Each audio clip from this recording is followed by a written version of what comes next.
Bukan kita sebagai manusia dalam arti umum, tapi kamu. Kenapa kamu ada di dunia ini? Kenapa kamu lahir? Kenapa kamu hidup hari ini? Ini pertanyaan yang sulit, pertanyaan yang membuat kita terdiam. Dan inilah yang jadi inti dari filsafat eksistensial.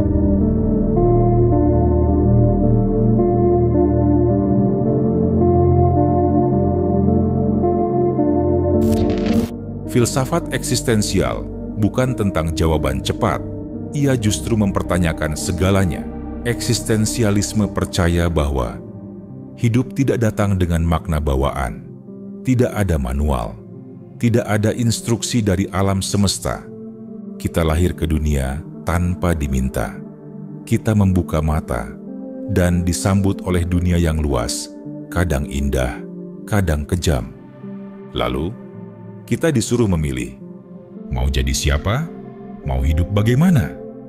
Filsafat eksistensial berkata, tidak ada yang bisa memilihkan itu untukmu, hanya kamu sendiri yang bisa. Kita bebas, tapi kebebasan itu berat.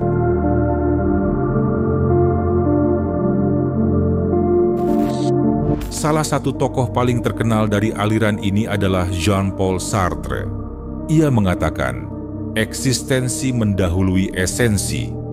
Artinya, kita ada dulu, baru kemudian menentukan siapa kita. Bukan seperti sendok atau kursi, benda yang dibuat dengan tujuan tertentu. Manusia tidak seperti itu. Kita tidak diciptakan untuk tujuan tertentu. Maka, kita yang harus menciptakan tujuannya. Lalu ada Søren Kierkegaard yang bicara soal lompatan iman. Dia percaya bahwa manusia harus berani melompat dengan iman, dengan keputusasaan, dengan kejujuran. Dan tentu saja, Albert Camus. Ia tak menyebut dirinya eksistensialis, tapi idenya sangat mirip. Ia percaya hidup itu absurd. Kita mencari makna, tapi dunia diam, tidak menjawab. Dan ketika kita sadar bahwa makna tidak datang dari luar, kita punya dua pilihan. Menyerah atau menciptakan makna sendiri.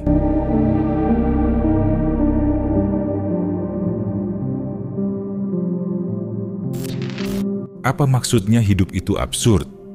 Bayangkan kamu berada di tengah padang pasir, berteriak menanyakan arah, tapi tak ada yang menjawab. Begitulah hidup menurut kamu. Kita bertanya, kenapa aku di sini? Apa tujuan hidup?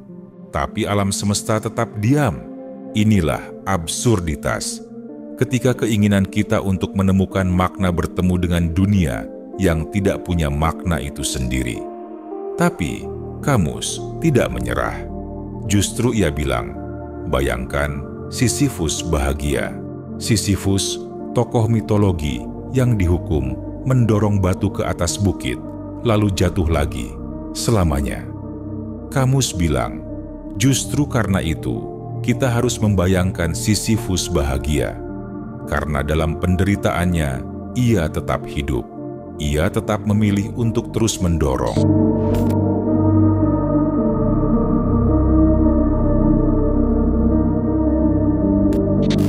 Eksistensialisme menekankan satu hal penting. Kita bebas. Tapi, kebebasan datang bersama tanggung jawab.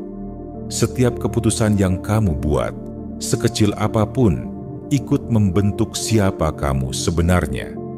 Bahkan ketika kamu memilih untuk tidak memilih, itu juga pilihan. Sartre menyebut ini sebagai beban kebebasan. Tidak ada Tuhan, tidak ada nasib, tidak ada sistem yang bisa kamu salahkan.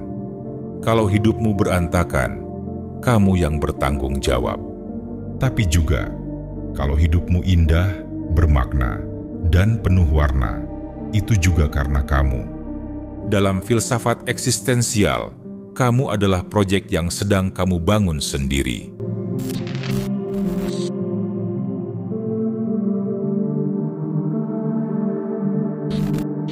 Ketika kamu sadar bahwa tidak ada peta, kamu bisa merasa bingung. Inilah yang disebut kecemasan eksistensial, perasaan panik karena kamu sadar semua tergantung padamu. Tidak ada jawaban pasti, tidak ada makna dari langit, tidak ada jaminan kamu memilih yang benar.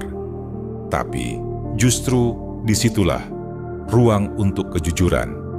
Ketika kamu bisa menatap kosongnya dunia dan berkata, "Aku akan tetap melangkah." Itu keberanian eksistensial.